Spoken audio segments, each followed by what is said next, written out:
Hi guys, তো আজকে আমি তোমাদেরকে নতুন একটা রেসিপি শেয়ার করলাম। এটা হলো আলু শস্য। জানি না তোমরা কোনো খেয়েছো কিনা। তো আমি এর মধ্যে আলু, পেঁয়াজ, কাঁচা লঙ্কা আর তোমার টমেটো দিয়ে দিয়েছি, একসাথে ভেজে দিচ্ছি। তারপর আমি লবণ, হলুদ গুঁড়ো দিয়ে দিলাম, দিয়ে একটু ভালো করে ভেজে নেব। ভালো করে ভেজে নেওয়ার পর ভালো করে নাড়িয়ে ভেজে নিচ্ছি। আলুটা একটু ভাজা ভাজা হোক, কারণ পেঁয়াজ আর টমেটো সব কাঁচা কাঁচা আছে, তার জন্য যত কাঁচা চলে যাওয়ার জন্য আমি ভালো করে ভেজে নিচ্ছি। তো আমি আলাদা আলাদা কিছু দিই। হ্যাঁ, আমি ফার্স্টে তেল দিয়ে একটু রসুন ফোড়ন দিয়েছি। তুমি চাইলে দিতে পারো, না দিলেও হবে। তো এটার মধ্যে দিয়ে আমি ভালো করে ভাজা ভাজা হওয়ার জন্য নাড়াচাড়া করে দিলাম। নাড়াচাড়া করার পরে আমি হলুদ একটু কম হয়েছে, তা একটু হলুদ দিয়ে দিয়েছি। তো একটু হলুদ দিয়ে ভালো করে নাড়াচাড়া করে এর মধ্যে আমি জিরের গুঁড়ো,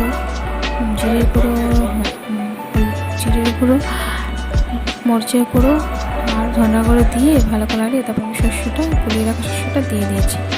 দিয়ে একটু ভালো করে একটু নাড়িয়ে একটু বাটি ধোয়া জল দেবো, শস্যটা একটু ভালো করে মাখা মাখা হবে।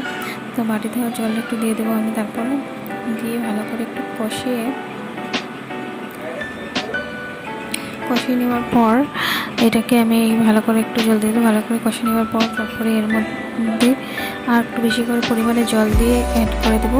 জল অ্যাড করে এটা একটু আলুটা একটু সিদ্ধ হতে দেবো। তো আলুটা সিদ্ধ হয়ে গেলেই জলের পরিমাণটা বেশি হয়, জল আমি ছোটো বাটির এক বাটি জল দিয়েছিলাম।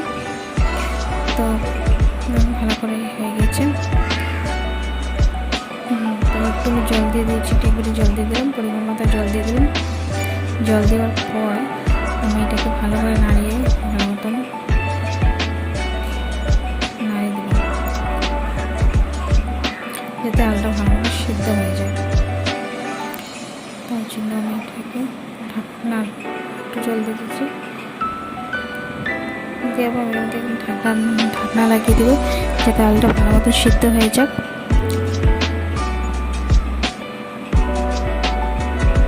জানি না আদৌ আপনার এই রেসিপিটা খেয়েছেন কিনা, কিন্তু আমি এটা মামাকে বানিয়ে দিতাম। তো ভালো বাঁচত এটা, তো যাই আমাদের শেয়ার করি। তো ঢাকনা লেগে দেখছি, ঢাকনাটা খুলে আলুটা সিদ্ধ হয়েছে কিনা। হ্যাঁ, আলুটা সিদ্ধ হয়ে গেছে। তখন আমি এটার মধ্যে সানরাইজের সবজি মশলা অ্যাড করবো।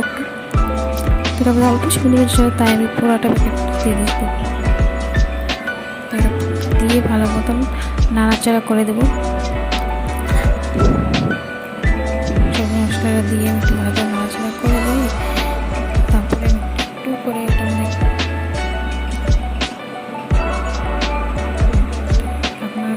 লাগিয়ে দেবো,